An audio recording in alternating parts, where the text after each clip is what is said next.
Hello and welcome to another episode of Tradecraft Tuesday. This is the show where we take hacker techniques and we break them down and we kind of try to tell you how it works and how you can defend yourself.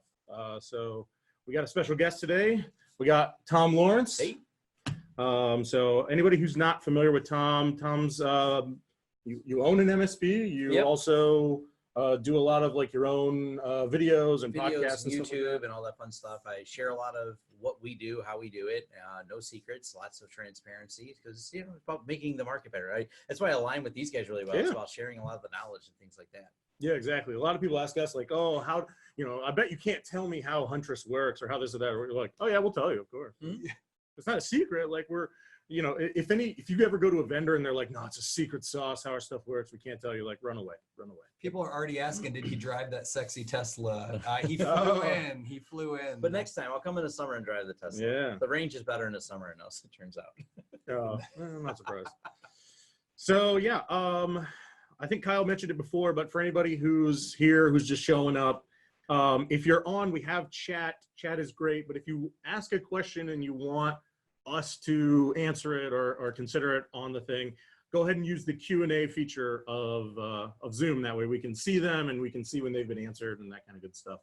But it's a very interactive show. So if you have questions, please throw them out there. I'm sure today, based on this topic, we're going to get a lot of people saying like, hey, I have this situation. What would you recommend? Or I have that situation. So if you have that kind of stuff, throw it our way. So you're going to tease the topic a little bit, or are we going to do a little bit of news? That's a good question. Let's just do the news first, then we'll jump into it. Okay. All right. So things have been active, right? It's always active every month. And we come to the conclusion that sometimes it's not even the most exciting stuff, right? It's only so often you could hear breach du jour. But the reality is some of the breaches actually hit in a lot of like IT departments' backyards this month, especially even MSPs. So I guess I could begin a little bit of screen sharing, but the one that bothered me the most, and I know we pre-gamed a little bit of this, but let me screen share it. For those who haven't seen, SSO Online, they managed to share that where their featured article and data breach section was, is your MSP an insider threat? Which, wow, controversial, right? Like, it's definitely going to get headlines. It's going to get clicks. There's no doubt about that. They threw that out there knowing that people would be like, are you serious? And they would read it. Although on the other hand, I don't think it's necessarily clickbaity. Yeah, it's true, right? It's in this scenario, they actually go and laid out, for those that haven't seen the story's not old, right? We're talking about November 19th. So just after our last episode last month, but they called out that one of the largest like IT services firms in Spain had a subsidiary that was compromised, right? And so we're getting, subscribe now, please subscribe now. But what was the stuff that really caught me off guard was it wasn't just the typical, hey, MSP provides services to many, small, medium-sized business IT departments. The hackers got a little bit crafty with the way they targeted their payloads. So for the ones that leaked out onto Twitter, this was probably one of my favorite ones, which the ransomware message itself, even for the affected client, started out with, hey, Everest. So I don't know about you, but I would probably, you already feel bad enough if you might have helped facilitate ransomware to a company. To have my name, if it said, hello, Huntress, and it was everyone a partner, like the worst case scenario, right? It's adding insult and injury. So that one bothered me a whole lot, but they, not only in the message itself, if you take a look at the ransomware sample, I think this one came from the Malwarebytes team. They actually called out the file extension for all the encrypted documents, images, etc., was leet speak for Everest. Yeah. So that's a good smack right there. Yeah, that's just they're bold. We had that ransomware where they actually called the insurance company after they ransomed. They bypassed the MSP. They ransomed. Really? And then this happened in Florida. Oh my goodness. They knew who the insurance provider was, so they called the insurance provider. So when the IT company started to call the insurance, like, we've been on the phone with them, we're already negotiating. I'm like, how? And they're like, they called us. Oh man, holy cow! It's efficiency. Cutting out the middle, and this was BitPaymer, by the way, for those who hadn't seen some of this, but we had recognized this template before, and sadly actually dealt with this. In the same exact case, and the ones we've dealt with internally at Huntress, the ransomware samples and the actual file extensions were tailored to the targeted customer. So definitely not the first time we've seen it. First time it's made public news that I've seen it at this scale. So that went down, right? So for those that are watching or participating in chat, I've already thrown a copy of the link to this CSO online in there. I'll make sure it gets in there. But this wasn't the only case where things went from bad to ugly. I think we actually saw another one of an IT provider, right? This is not much different than what we saw from, was it the PercySoft incidents where, yeah, you know, lots of dental providers getting compromised through software. And this appears to be another one. Looks like Colorado-based MSP or IT service provider. And what they say, 100 dental offices? Yeah, 100, yeah. It's still less than a PercySoft, which is over 400 dental offices. Right. Oh boy, so that's rough. In addition to it, it was, you know, what is almost old school, as we've talked about it over and over on here. This was the same exact example we saw before, which was Shodan, Akibi, or Revel used to call command.exe, used to call PowerShell. Revel? I think R evil. Yeah, I thought it was R evil, but I didn't know. I mean, Kaza, you know, I'm not going to split hairs on stuff like that. But what we're getting at is these things that we talked about for the last several months now just continue to escalate. With that said, one more, I guess, departing thought, though, was it's also ransomware has continued to evolve, and we continue, you know, it's one thing to see the attacks and how this affects companies, but it's also the actors. And I think last month we were just doing ransomware as a service. This is one of the first times that I've seen at least ransomware switched up gears. So this was Snatch. I think we did a little bit of research. It didn't seem to be like the most popular ransomware as a service or, you know, attack platform. But what do we see? Roughly a year that they've been at it with Snatch it looks like it's been around based on like uploads to ID Ransomware. So for anybody not familiar, there's a service called ID Ransomware where if you get ransomed, you can take the ransomware note and you can upload it to the service that ID Ransomware provides, and they'll tell you what ransomware it is based on kind of the template, the words that they use, and then they will tell you like if there are any available decryptors. So, you know, if you get hit with like an old sample of like GAN crab or something, like pre-5.2, then you could decrypt it, but some of the others are not decryptable.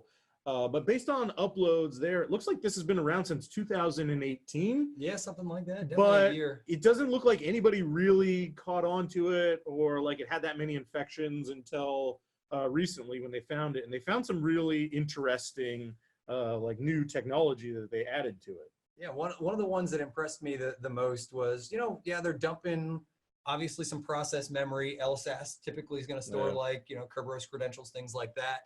But I think the one I was most impressed was their use and abuse of Windows services and the feature to automatically run some of these. I think they called it Super Backup Man. Super Backup Man. Yeah, and said, you know what? It's a good logo. Even after safe boot, you know, when this boots in safe mode, all the antivirus personal security products are going to be disabled, right? That's the idea, I believe, behind this. Yeah. But, you know, I'm going to make sure that the service still runs, which kicks off the ransomware. So never-ending evolution. What we're going to say, though, is I think with today's topic, right? Today's topic is, you know, exciting. It's a little bit different than what we've done. We've talked about very specific tradecraft, but we kind of realized that a lot of people weren't so sure, you know, how do attackers choose a target? Why do they choose a target? Like, why did that service provider in Colorado get hit? Why did that MSP in Spain get hit?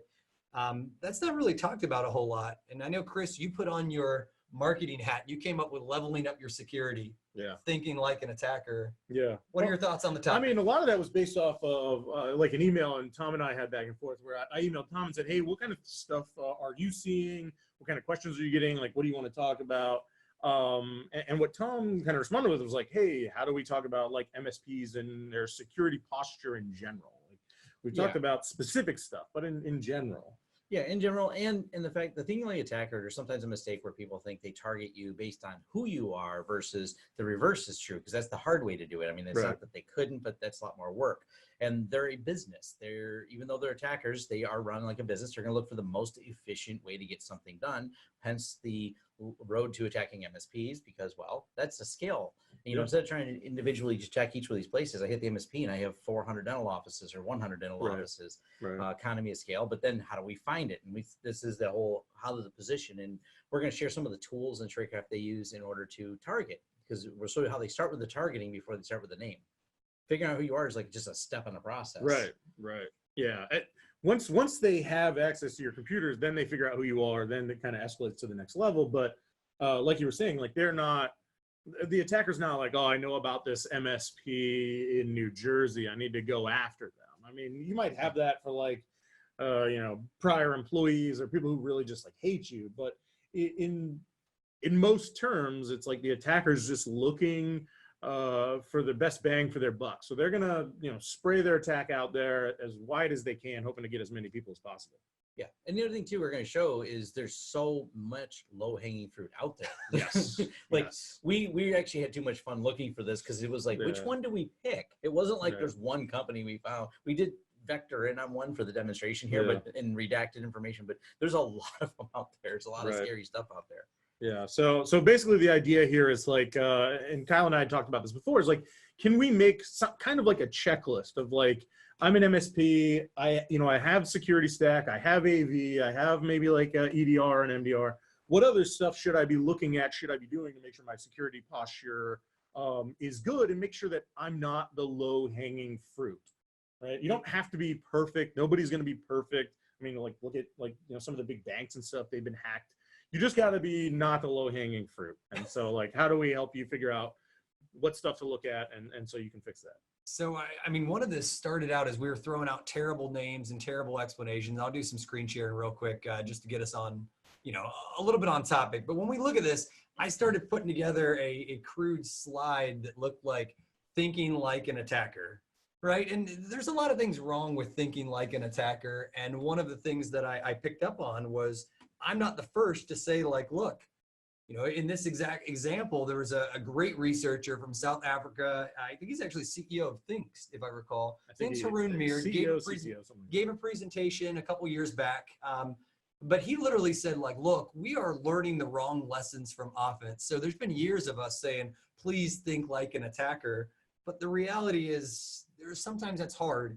And so as I dove deeper, and what Haroon's talk actually highlighted, we've kind of been talking about thinking like an attacker for over 20 some years. Even some of the earliest Sun Microsystems engineers had written blogs about, let's think like an attacker, but most people just don't know how to do it. And they dove into a couple things like, look, most people don't know what matters to an attacker. Mm-hmm. We don't know how attacker even spends their day. That's part of the reason that we're hanging out on Tradecraft Tuesday, was for us to expose how do hackers actually do this stuff. And one of the things that hit me real close to home was, how does an attacker approach a problem? So even in Chris, what he was just mentioning is we wanted to initially come up with this idea of, here's this checklist. We realized it was more along the lines of what we wanted to distill to you was a thought process that helps produce, for instance, a checklist of what to do, right? Yeah. How did we get to these conclusions? And more importantly, we ended up realizing that telling somebody like, think like an attacker, just is not prescriptive enough, right? It's not clear enough on what you to do. And the one piece that hit me right where it counts was like this, like, hey, Kyle, just think like a chef. Yeah. And this is what you'd get out of me if you asked me to make better food and told me to just think like a chef. I would be the one burning my kitchen down. So I think that's probably a pretty good place for us to maybe start, right? We were probably learning the wrong lessons in the past about it. And with that said, how to find targets, right? That's where we wanted to start this episode of Tradecraft Tuesday. And I think the guys already mentioned, it usually isn't like I'm starting with Everest and my end goal is going to be deliver ransomware to you. That might be the final effect, but that's not how we got here. So, one of the ways that Microsoft said was like, look, defenders think in lists, the checkbox we talked about earlier, attackers think in graph and how we get there. And I think the best way we can do this is maybe some storytelling, a little bit about how we get here. So does somebody want to take it away while I, I'll quit screen sharing for a second, but Tom, you've been doing this for a long time, Windows, Linux, you name it, you've been breaking stuff just like us. Do you ever, or do hackers ever just start with like, oh, I'm going after all of Everest's computers? Or no, it's always, looking at the products used and then going and say things like, well, we started with Shodan today, and, digging in, poking at something, that there's a way in. And you're not starting with, like I said, you never pick the name. You don't pick the product. You're like, oh, that's interesting because it does this, or it's how, let me think how to describe it better. You somehow caught me off guard.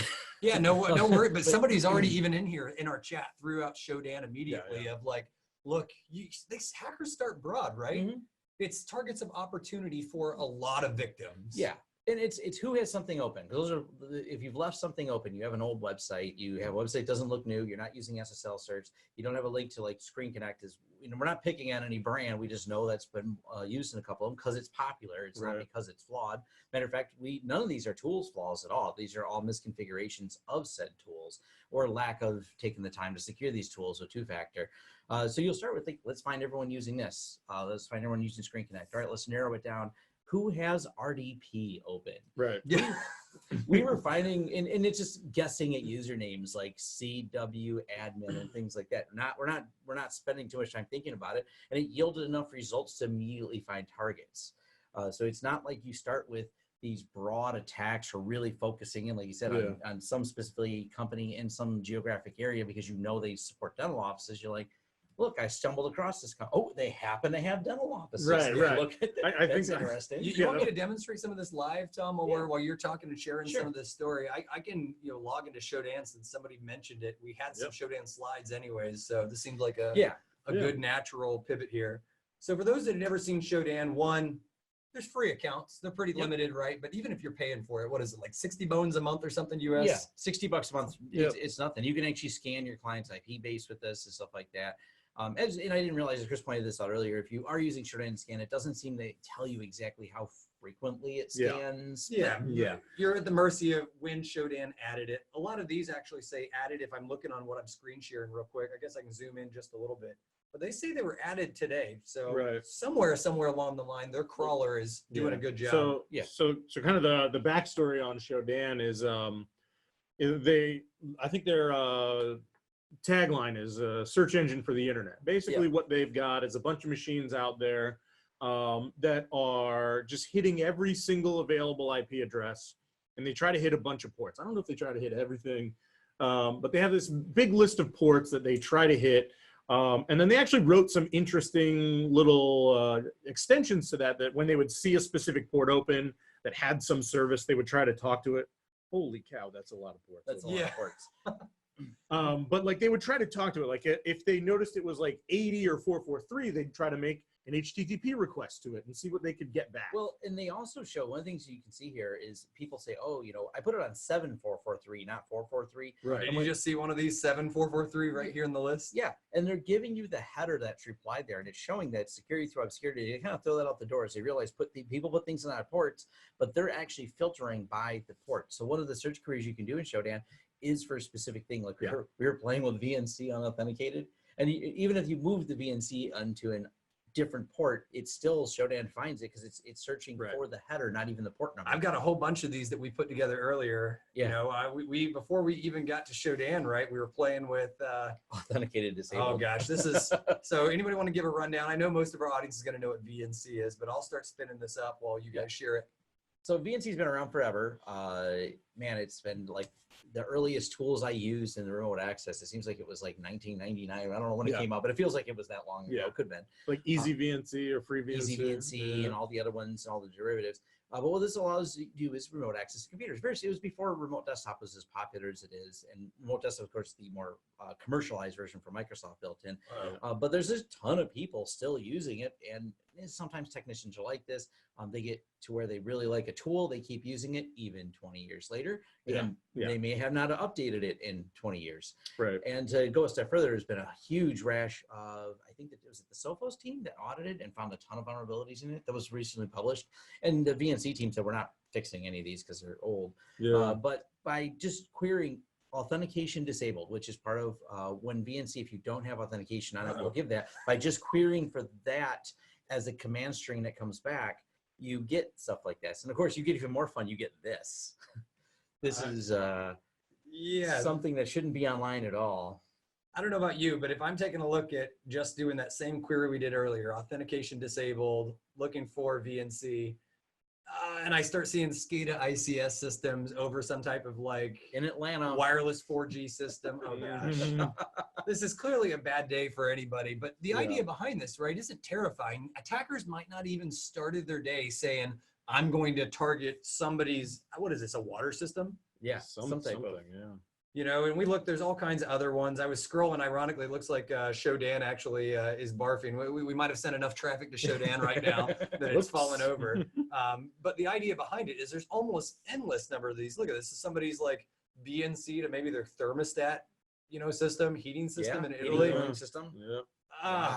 And authentication disabled. So you know where this is going. These are just ripe targets. So you might just be one of those unfortunate targets. And we had a whole bunch, didn't we, earlier, that we were just playing with like simple things of like, you know, obviously we saw some MSPs were in there. Yeah, well, if you do a port 8040 on there, you'll get even more because there's a lot of with Screen Connect, and goes back to the targeting. So if you see where it says, before you scroll that, server Screen Connect 19.3255, if you type in, you can do in Shodan searches for specific ones. And let's say we look for an old version of Screen Connect. And why would that make a good target? Well, if you don't update your infrastructure, you're an easier target. I'm like, well, they don't care. They're running a version from 2 years ago, 3 years ago, 4 years ago. They're probably not good. Their OPSEC isn't good. Their security posture is bad. That just picks them up to be an easier target. Say I don't scroll a single point further, and we always give that analogy of outrunning the bear. Like if I have a choice between these three computers right now, and I've got somebody on 19.4 and somebody on 19.3, I'm probably going after 19.3. Reality is I might just spend 2 more seconds and go after somebody that's on 6.2 down here, or 6.3, or you know, something along those lines. But I mean, that's the visual representation. And what's cool about this is it's December. If you're in an IT department, tickets should start to slow down. MSP, fingers crossed, things start to slow down. This is your chance to think like an attacker this, you know, holiday season, right? Whether it's Christmas, Kwanzaa, Hanukkah, whatever it's slowing down for. Use this time to maybe assess your own network, right? That's a good way to think like an attacker, is maybe start out with your own network range and move on. So, and I'll go a step further to say one more thing. We're doing this kind of the script kiddie method, show you how to drop a few things in here. Anyone who's a more advanced threat actor, Shodan has a complete Python library where this can be command line and automated. It will completely produce reports run a command line. You can just go to GitHub. There's a bunch of people that wrote integrations to automate the scraping of Shodan and then databasing the results. So I can like have my pick of targets. I guess have this tool that runs and like I need a little more ransomware today. Let's see who's my list. What did Shodan release to me today?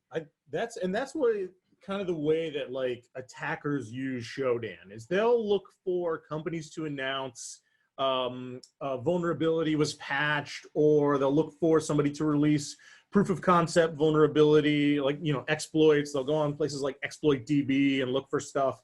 And then once they have a tool that they can use, then they go and find potential victims who are running affected versions of the software. It's generally not the other way around unless somebody's specifically targeting you, like we were showing where they might say like, hey, this one has 6.3, let me go and find if there's a vulnerability, you know, for that. A lot of times it's the opposite. It's like, okay, I need, like Tom was saying, I need to deploy more ransomware, I need to make more money. Okay, I have this exploit, who can I use it against? And I can go to Shodan and I can find a ton of targets, and you don't want to be on that target list. Yeah, I mean, we've actually talked with hackers on the dark web who sell access to like IT departments and MSPs and things like that.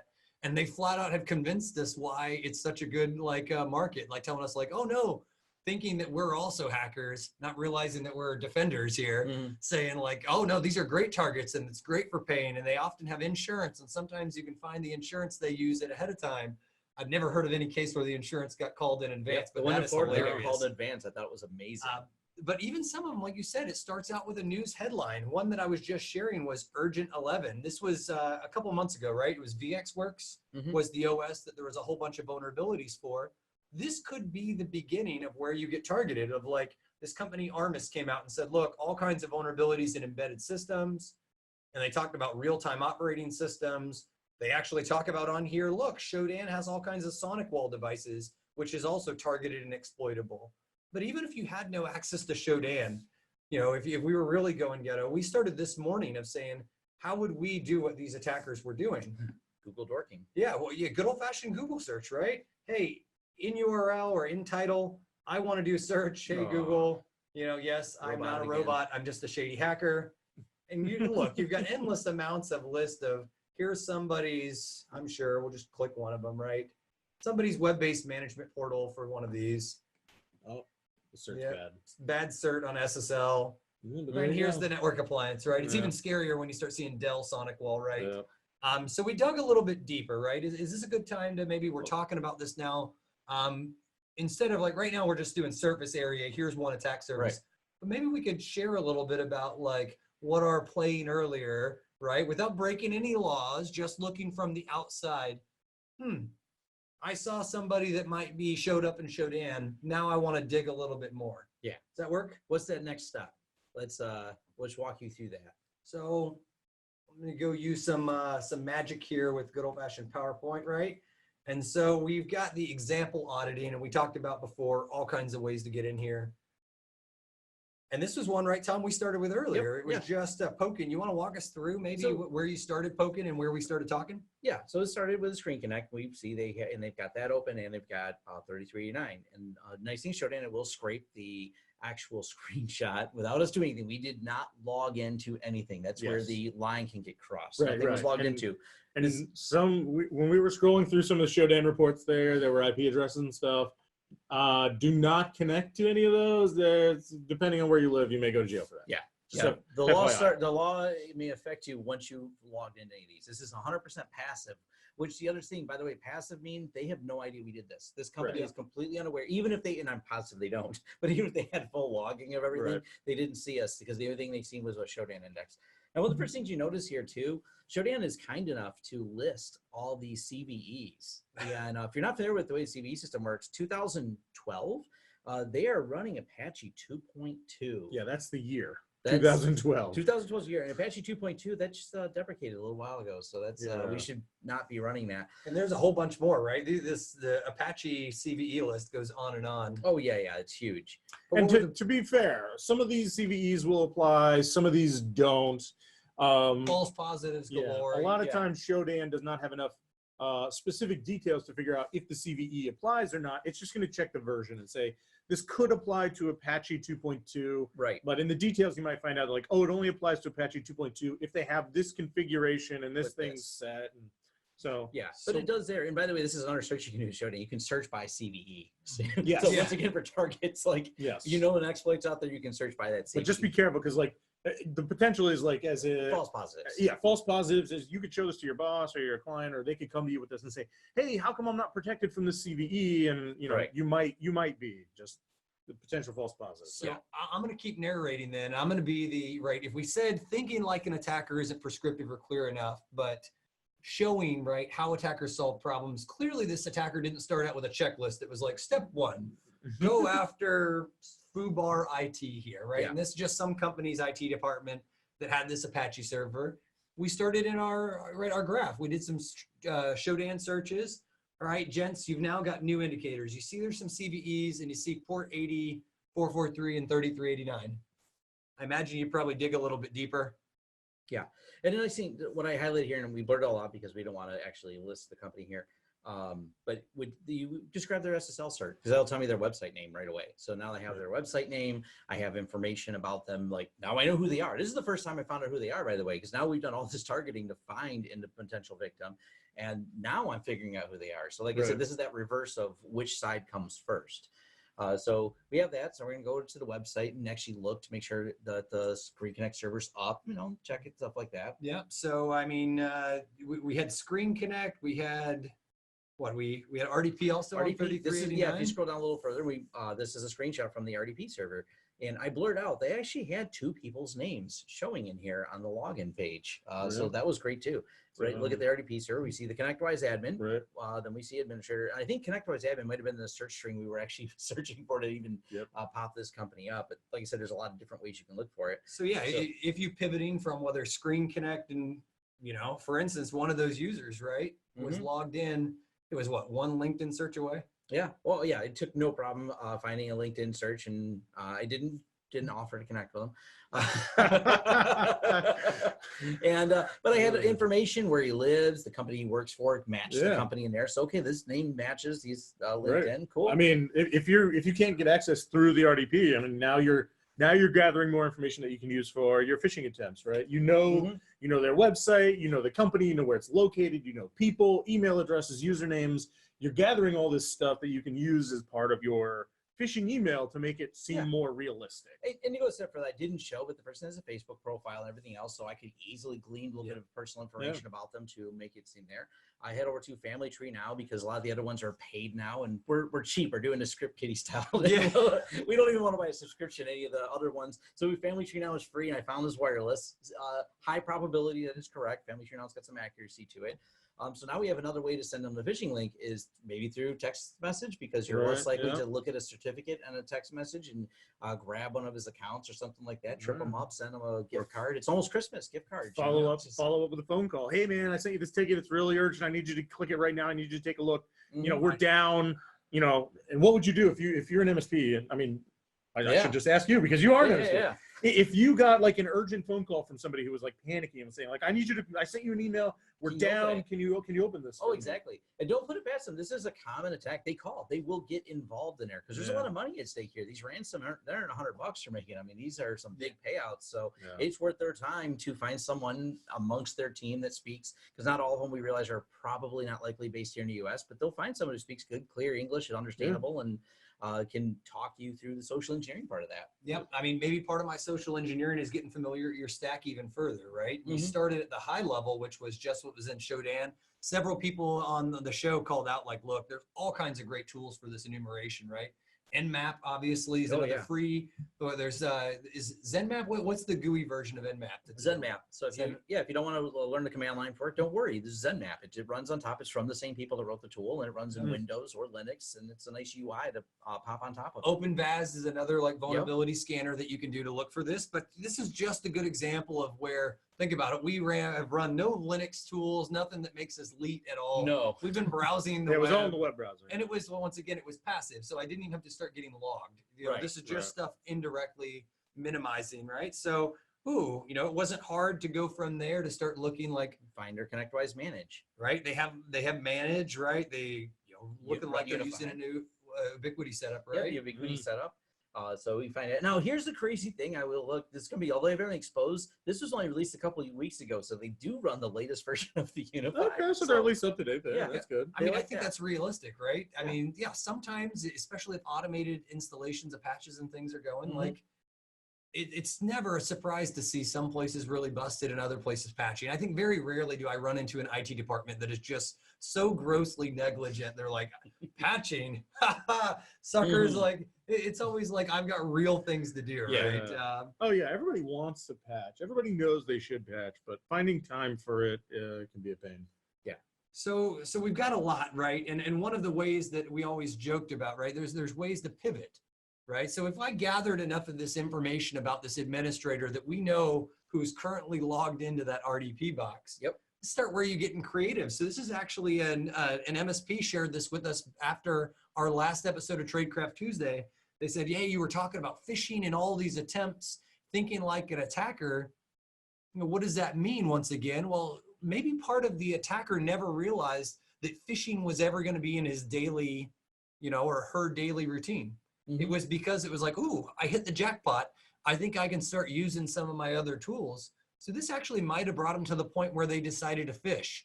Maybe the password policies were great. They tried brute forcing. They might have tried a dozen different things that didn't work, only to have to decide I want to phish you. And where I'm going with this is one of the new pieces of Tradecraft that we were here sharing. You know, everybody runs some sort of anti-spam, whether it's the built-in one that kind of works or what are the hot ones? Mimecast. There's a bunch of them out there. Proofpoint has theirs. ATP, right? Reflection is from but there's a lot of these options. So one way that stinks though is as an attacker, you don't just start your day with checklist. Step 1, I'm going to phish. Step 2, I get Credential. Like, it would be great if it always worked that well. Sure. But they had to consider what are the problems that they run into. Like, for instance, you might be running anti-phishing. So for those that aren't familiar, this is a screenshot of Microsoft Sway. And if I recall, it's used for like, what is it, like reports, presentations? Yeah, it's kind of a weird presentation tool Microsoft made.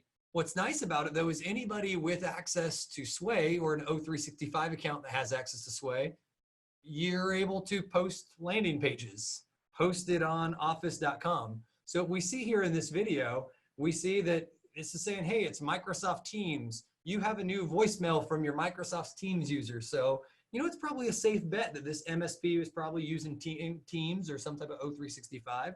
So maybe they followed up and they said, you know what, I'm going to send this to sway.com. And only from there, when they click on a web page, do I land in my O365 looking fake logon page, which we see what this is, right? This is tulipart.romania, right?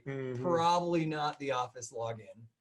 Yeah, and this is, like I said, this is what gets through those filters, is the fact that it's a completely valid Microsoft domain that any filtering system you have, even Microsoft's going, yeah, it's a Sway link, cool. Like, and anybody who looks at that, like, you kind of always tell your users, like, hey, look for the, you know, the lock, look for the green icon to make sure it's like a legitimate page. The problem with this is that had one, right? And not all users are going to realize that, oh, sway.office.com is not where I would go to get, you know, something from my Microsoft Teams, but, you know, with domains and subdomains being cheap and easy, people throw them out there all the time. You can't really expect your users to know and understand all the details of that. So we got all kinds of ways, all type of ways to think as hackers, and we gave an example in here. Do we maybe take a look at like some Q&A to see what we've got? I see there's at least a couple questions, and definitely some in chat to keep this a little bit more interactive. So I wanted to say, like, hey, we talked about kind of 3 high level things as far as external enumeration and discovery. We talked about externally available services and ports. We talked about you know, self-hosted applications, on-premise type stuff, RMM, PSA. We also talked about, you know, getting information. We didn't dig too much into the credential dumps and stuff that you can get from the dark web, like password dumps and that kind of stuff. But one thing I wanted for us to kind of touch on that I feel like we don't have so much in our previous videos is, okay, you told me how to find this stuff. How can I protect myself? Or if I do find it, how do I fix it? How do I make sure it's not there? So anybody want to take a stab at some of these and how we can yeah, so I think realistic, right? There's been more than one episode where we've said, make sure RDP is not exposed to the external world, but there's reality, right? We're running business. Not all customers are created equally. Some don't see value. Some are on MSAs where they're not paying enough to get extra services or aren't willing to pay enough. So there's various levels of support.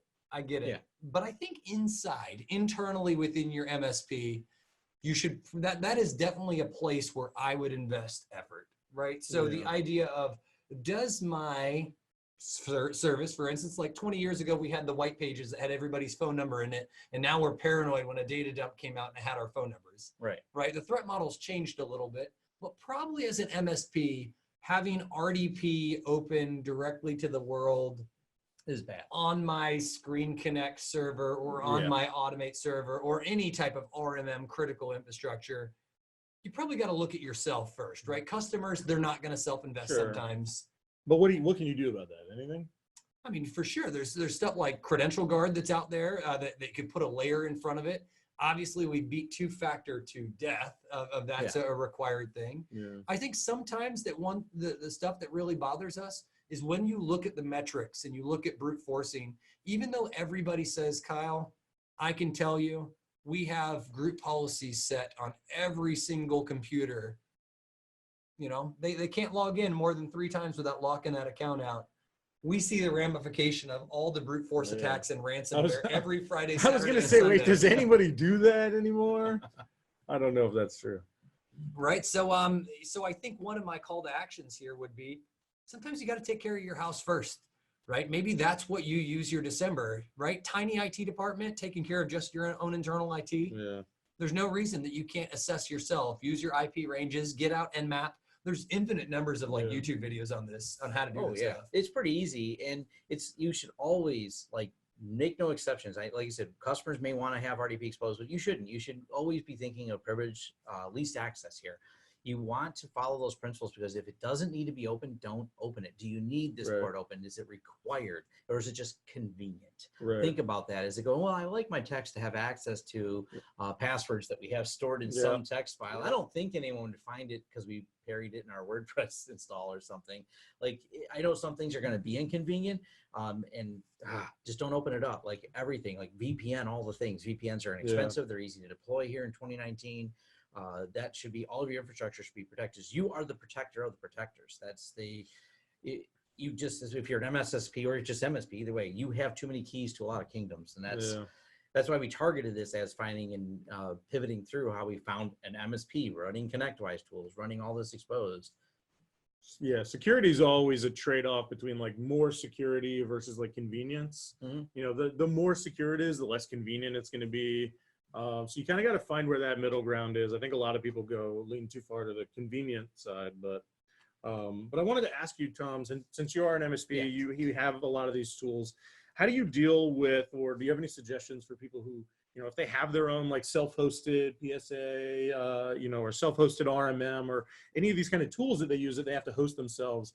What are things that they can do to try to like reduce the available footprint there for attackers? So always RTFM. I know it's inconvenient, but I spend time. I actually, you know, we are a user of Screen Connect. I spend time on their release list, and you can get some, any of these companies all have different releases, and I stay up to date with it. So I know updated documents, if there's any changes to it. I've read through all the configuration documents to confirm that our configuration is in line with best practices. Reach out to them. They are more than happy. All these companies, the last thing they want is their tool's name getting dragged by you for misconfiguration. Reach out to them, say, hey, can you guys just go over some best practices, stuff like that. And they'll usually, you know, link you to a document. They're like, hey, here's the port you need open. And you may even come to that conclusion. You know, I thought I needed this port open. And I go, oh yeah, about 4 versions ago that was true. This is the updated manual. So just go through that. Also go through the external auditing. You all have an internet connection at home. Go home, scan your business. It's not hard to do. Like we had mentioned ZenMap, just do a full exhaustive port scan. See what that reveals about yourself, because sometimes you think you have a firewall port closed, you think you have everything there, maybe you don't. Find out what's linked to you. Look in Shodan, drop your name in there, see if you're indexed in Shodan at all with some of the things we did this morning to ourselves. We found stuff about ourselves and we were like, oh, got to clean it up. One thing we didn't even share was like, you know, some of the DNS mappings and stuff that we could do. There's all kinds of stuff that you just, you know, a one-off ticket was needed, you misconfigured. Like, it's really hard to catch something like that when you, in well-intentioned, configured something some way. And then it slipped through the cracks, and maybe it's there for a couple of years. Because the difference is, attackers will find this. You know, that same Haroon Mir talk that I referenced earlier, he actually shared that one of the conversations that caught him off guard the most was with you know, the director of the Tailored Access Organization within NSA. And he said, the reality is NSA knows your internal network better than you do.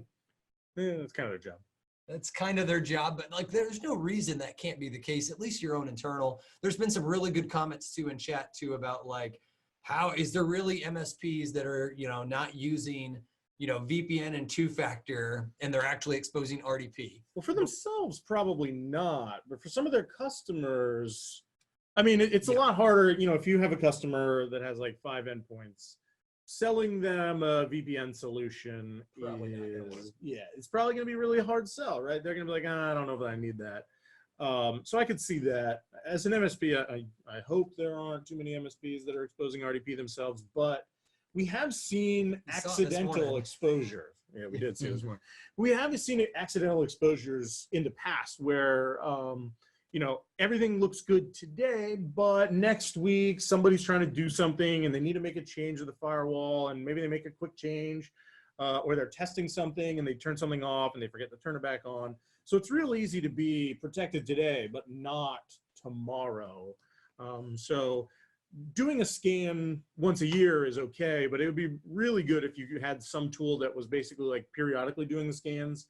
And you can get some of that through Shodan. If you do the paid, the $60 a month, Shodan allows you to go in there and add a bunch of IP addresses or ranges of IP addresses.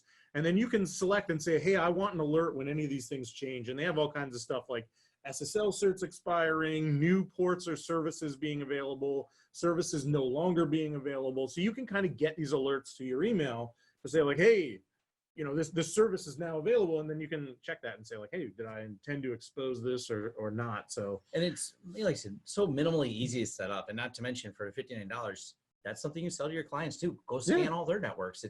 They give you like a few thousand IPs you can scan for $59 a month. It's a pretty reasonably priced service. Right? I have no affiliate. We're not plugging them. We just know that they're like low hanging fruit because you guys are. I'm getting my kickback right now. Yeah, Cal's got an affiliate link somewhere. But it happens, right? I mean, it's one of these things that like you can't be perfect everywhere. There's been a couple questions, by the way, that I'll bring up. One of them is fantastic. It actually calls out like being able to find your own internal threats and things like that, or having people externally find it for you. There's actually a gentleman, Ed Ho, who's actually shared threat intel with us. Great guy in the community, called out that even HackerOne, right, the bug bounty software, they had a bug bounty themselves that somebody externally audited for them and caught them. So like even the people where their jobs that's maintaining bug bounties still have bugs, misconfigurations, accidents. It happens. Huge thanks, Ed, for making that happen. Other people were asking about some of the stuff you could do internal, right? Obviously, there's just as much from the external side that you could do internal. If you could think of one thing, and I know this is off the cuff, but if there was one thing on the internal side of the house that you think maybe you could audit this holiday, right? If it's slowing down. Oh, I know exactly. Do you have one? Go ahead. All right. So the thing that we see all the time is old, unused administration tools that are still there. And we see this a lot like with MSPs where an MSP takes over from another MSP. The old MSP didn't uninstall their stuff. The new MSP is just, they're doing what they can to get them on board and they're moving on. They got tickets. I would suggest you go back through all of your customers and just check and see, are there things there that we don't want there? Old Screen Connect, old RMMs, VNC, all that kind of stuff. We see that a lot. And this applies not just to MSPs, but IT departments, right? If you work at a big company, a lot of times they'll acquire smaller companies and maybe whatever that smaller company set up is still there. It's just like one of those things you kind of want to go back through and clean house and make sure that like, oh, I had this thing that doesn't need to be there. Let me get rid of that. Let me get rid of that. Uninstall the old VNC software that's been. Wasn't that in that Colorado IT provider? Somebody on Reddit said, not only did their customers get infected, it turns out they had, naturally churned or lost some customers over the year, like it happens, and their product didn't actually get removed. This is all hearsay, so take it with a grain of salt. But according to Reddit, folks were saying, I actually was not a customer and still got encrypted from this exact infection because I used to be and still had my control on that box. That runs all the tools. Wow. And so, I mean, think about that from a liability perspective, not just, you as a client, but also you as the provider of services. Like, ouch, man. That's... Well, even for the new MSP, right? The new MSP technically did nothing wrong other than they didn't go and audit and remove this stuff. But one day they're fine. Next day, their customers are ransomware because of the old MSP, right? Like that puts them in a horrible situation. You don't want that to be you. So yeah, we see that a lot. Old tools that are still around. So I would say for me personally, that's like number one on my list because it's really not all that hard, but it's one of those things that you kind of just got to get to. So one of the questions we got was a single word, and I'm going to screen share this one just because it's ridiculous. So the word or the question of the day was gasolier. And I was like, what are they getting at with this gas? I didn't even know what it was. But I have no idea where you're going with I'm going to show you where I'm going with this. So one of the tools and one of my favorite ways of internally auditing that pen testers use, right, is Bloodhound. Its whole job is to gather as much information about an internal network, and then it uses this fancy graph database to be able to find out what are the relationships that go from there. And I think what that question was referring to are, if I look at this lovely gasolier here, since I have to imagine what they're asking, right? They're talking about the prongs. Clearly, that's where this is going. And look at some of the stuff here where it's at. So Bloodhound, right, as I continue to go for this giant stretch, it audits every user that's on a network extracted from Active Directory. It also audits stuff like different endpoints, where the servers are, groups, sessions, ACLs, and relationships. And one of the crazy things as I started reading more and more about what can Bloodhound do, some of the automated built-in features were like, tell me exactly how many hops I have to compromise to be able to find the Active Directory domain controller, or excuse me, the domain administrator within AD, or which computers have which trusts. And take a look at this. These are the built-in queries in it. What's the shortest path to domain admin? Show me users with foreign domain memberships. You know, obviously some of these are all about really large, like, you know, networks that might have trust between domains and stuff like that. But when you talk about hackers think in graphs, like look at this diagram here. Like that is exactly, for those that can't see, let me zoom into this, you know, picture real quick. If I zoom in here, this is what Bloodhound looks like, and it will actually audit and say, this member is a member of this group that can RDP to here, which has a session here, which belongs to domain controller, and that's the keys to the castle. Like that's what we're up against as defenders. This tool was built by a group of pen testers. And one of the things that they had to do, and they kind of go beyond the basic pen testing to what they call adversary emulation. So they're trying to emulate really advanced stuff. And how do I not only get in, but how do I move around? And it's not enough for me to be on like the secretary's laptop or the secretary's workstation. I need to move, and I need to be able to get to the really important stuff, whether that's users or the file systems or whatever. So they built this tool that basically sucks in all kinds of stuff from Active Directory. You know, Kyle was talking about the users, what privileges they have, what groups they're in. They pull in stuff from all the endpoints to say like, the prongs of the gasoline. Yeah. Stretching that one as far as he can.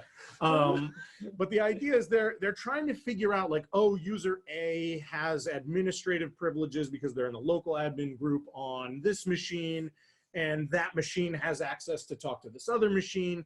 And they basically draw those graphs like Kyle was showing where, you know, it says like, okay, for you as an attacker, you have access to this machine. How do you get to whatever you're looking to do? And it basically tells them the path is like, hey, if you can get access on this other machine, or you can get the credentials for this account.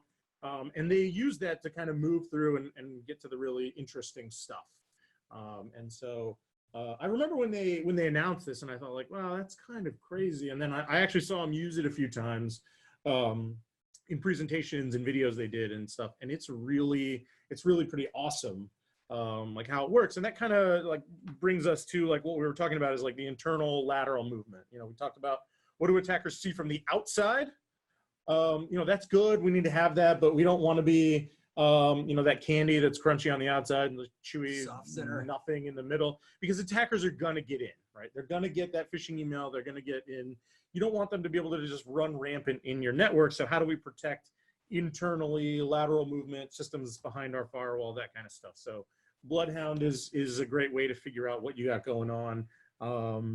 Do you have some others? Yeah, and part of it for me, know thyself, know your network. Yeah. So the way this is how we've internally designed our own network is, one, it's not flat. So things that are more important, we do have some on-prem servers. So they are on a separate network with pinhole access to only the machines that need that level of privilege. So my printer actually cannot talk to the server because it doesn't need to. Right. But then, you know, my computer can talk to the server. The other thing to do is, for example, a lot of people store everything on our network DHCP.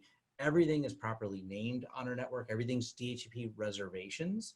And then a little bit more advanced, but I have a tool called ArtWatch running on the network. What it does is it's watching for anything to change on MAC addresses. If any MAC addresses change, because that could be an indicator of compromise, I'm notified immediately.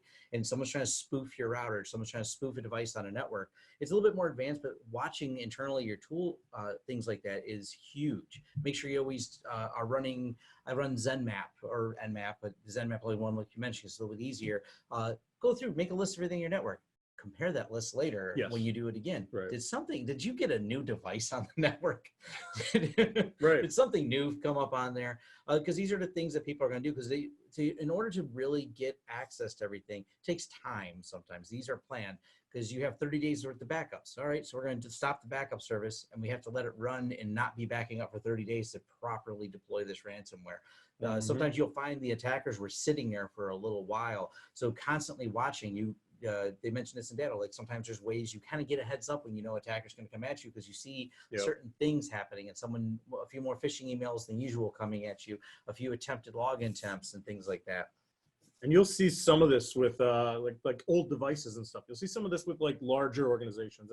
You won't see it so much with like smaller organizations where they have like 5 computers, but you know, if you manage an organization where you have 500 or 5,000 endpoints, it's real easy for like, oh, Bob had this computer that was on his desk, and even though we refreshed, he still needed it. So now he like plugged it in, it's in the corner.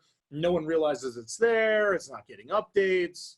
You know, those are the kind of things that you want to like look for. Is like, hey, what are these old machines? Like, why do I have this? Or we see people a lot where it's like, you know, they had vCenter or vSphere, and they popped up a bunch of different VMs, and you know, maybe somebody used it for testing or whatever, and now it's still there. No one knows if it's critical or if it does anything, but you know, it's an old Windows 7 thing that's not getting updates anymore. Yeah, and if you don't have GPO policies really locked down, you'll find even on your users networks, you'll find where they opened up a share between some file on a desktop, and of course you share the desktop, and then people like to save their password to the desktop. You can see this is sometimes as a quick pivot.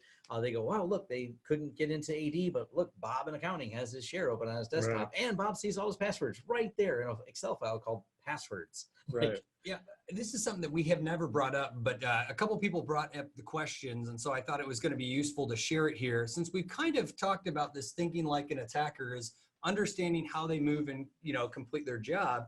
If you take a look at across the top, for those who've never seen this before, this is MITRE's attack framework or attack matrix. And the idea behind it is all kinds of different, almost endless numbers of different attacks. It's almost hard to digest that there's just so much of it. If you can see, the font even gets super tiny. Yeah, they broke it down so each column is like a category of attacks. Like here we have privilege escalation, persistence, you know, lateral movement, all that kind of stuff. It's almost like the cyber kill chain right. is what it falls yeah. through. And then everything under those is like different types of different things that fall under that category. Where I want to go with is there's endless numbers of inspiration on this matrix. And notice they say for enterprise. It doesn't necessarily mean it has to be only enterprise, but if you start at this level of going for each and individual one of them and say, I want to get complete coverage, I mean, you got your work cut out for you. Yeah, there's a lot of things on here, but maybe as you start thinking about what is my real risk profile, even if we just focus, and I'll zoom a little bit closer on here, assuming I can. Nope. There you go. Right. If we start taking a look where we started with initial access, drive-by compromise, exploit publicly facing applications, you know, replicate the removable media, spear phishing, like those are a handful of the things that we naturally walk through, all the way to the point of talking about how do hackers maintain access, how do they evade. You can pick and choose things in here that are actually obtainable for you. I don't want to say jump into the attack matrix and do them all, because that's crazy. Right. It's just a little bit unrealistic, I think. Yeah. Well, I think the downside to some of this is like these aren't necessarily prioritized in either importance or in like feasibility for me to like mitigate them. Mm-hmm. Right. So like if I'm looking at this is a massive matrix. Yeah. I don't even know where to start. I think it's kind of the hard problem or the issue I take with like the attack matrices. There's a ton of stuff there. I don't even know where to start. Yep. So where we're going with this, and the reason for sharing is, one, I wanted to make sure everybody knew that it was available. Yeah. Two, we've kind of walked you through at a high level example of how we as attackers, you know, might have targeted, quote unquote, an MSP without directly targeting them in the sense of, I started with this MSP and I was going to go there, you know, gather their data or phish them or whatever that we accomplished. Gents, we're down to a minute. I'm going to stop the screen sharing for just a second. Yeah. It seems like a good time for either final questions, Q&A. There was some folks that asked about, like you said, RDP, you know, if it was open to the public, but with a GPO, you could set a password. Is that good enough? Is it good enough? No, no, it's not. I think what we were suggesting there is, well, don't open RDP. But a lot of things that we see is people don't have password lockout policies in their group policy. So if something accidentally happens, somebody changes something, a new machine comes on the network and it has RDP open, if there's no password lockout, they can just start brute forcing it. At least if you had a password lockout, that gives you another layer, right? The attacker tries a couple of brute force, oh, they're locked out. Yep. I mean, if your customer's not willing to pay for anything, they refuse to, and you're looking to maybe, you know, maybe you're on the hook for restoring from backups, but they won't pay for you to harden. Maybe that's the minimum viable that you implement just to keep yourself out of trouble. Definitely not the perfect answer, right, but good enough. Yeah. Because Blue Keep still it does nothing to mitigate against Blue Keep. Yep. As that came out, it just RDP boxes getting popped all the time because they're probably not patched. So yeah, there's a lot of surface area in RDP. I would not be surprised to see more vulnerabilities come out of there. Mm-hmm. Gotcha. Tons of resources available. I think we could probably go till we're blue in the face, but we're right at, you know, an hour here into the session. Mm-hmm. gents, did we want to maybe do like one final thought around the room before we sign off? Or we just, I don't really have tons to add other than thinking like an attacker is not an easy thing, right? The only one we didn't really cover was like shared passwords and common accounts. Yeah, I'm going to tell you, like, as an attacker, if you want to know the decisions I make, I'm lazy and I look for the path of least resistance. So if you're going to secure your network, I know internally that I eventually need to get administrative access. If you're sharing credentials or sharing admin accounts, the benefit of sharing is you probably don't have two-factor. Look after stuff like that. Use free tools, right? Whether it's Nmap, you know, some of these GPO analyzers, OpenVast, Shodan, we shared a whole bunch of them. Leverage them to your example, or to your example. He'll leverage them to your advantage. And I think, Tom, like, you brought a whole lot of reality to this of like, you get to see as an MSP. We see this stuff, you know, it's not as, some people like to think it's too hard. It's not. A lot of it's just closing down the ports, locking it down, going through. It's not like you have to dive into the most complicated and run OpenVast to figure this out. OpenVast is cool, but I know that's a little bit more complicated to set up, but just Nmap it. Are your ports open? Until we reconvene in this and find out, oh no, now they've got this really complex attack. Right now, they're just picking people off, going, you know, one at a time, starting with these open ports. At least don't be that. What someone said at the very beginning, you don't get to run fast. You run faster than you when the bear's chasing us. So. Right. Exactly. Exactly. So yeah, I think that kind of wraps it up for like the internal stuff. Somebody asked about a SIM. SIMs are great because that's going to collect all of your logs from all of your machines, whether they're you know, internal to you as an MSP or at your clients or wherever. And then you can kind of use those to mine for like new things that are created, new users that are added, that kind of stuff. But the downside to that is, unless you're getting a managed SIM, you got to do it, and you got to do it routinely and periodically. So that's the challenge there, I think, for a SIM. And that's the same thing with almost all security, right? It's one thing to collect the data. It's a whole other thing to analyze it and make an actual action based on what you discovered. And not just do it once a year. So, all right, cool. I think that mostly wraps up the topic. I don't think we have any other questions in the Q&A. I've got a huge thank you. Obviously, Tom, huge thanks for hanging out with us. Yeah. I've been here since yesterday. This has been a lot of fun. Yeah. So, Tom, I mean, you've got plugs, you've got YouTube, you're all over the place. Where can people find your stuff? If you just search Lawrence Systems, you'll find my business or my YouTube channel. They're all intertwined with each other, one and the same. Because every YouTube video I do is also a blog post on my website with all the further links. Because I always, you know, like I was taught in school, show your sources, share your homework. So anytime I cover a topic, I also have a lot of links involved. So I'm pretty easy to find. Yeah. And the production value of his YouTube is significantly better than a group of shady cats sitting at a table here. So. I mean, that's probably true, but we like to keep it informal. We like to, you know, I think honestly, if we tried to do too much formal stuff, we wouldn't end up doing it very much. So yeah, like Kyle said, big thanks to Tom for coming out, hanging with us. Where are we going to be in the future? We're going to be Frankly MSP. We're going to be PerchyCon. Check us out at RSA if you're there. Black Hat coming up in the summer. So yeah, if you're interested in talking with us, come see us. We're going to have a booth. We'll be there hanging out. If you want shirts, stickers, all that kind of stuff, let us know. Come out to the booth. We got a bunch of that stuff. So got the sticker on my laptop. So. Tradecraft Tuesday stickers and swag. So all right, does this conclude our December Tradecraft Tuesday? Yes. So yeah, thanks for coming out, and look forward to seeing you next time. Yep, let's be on YouTube.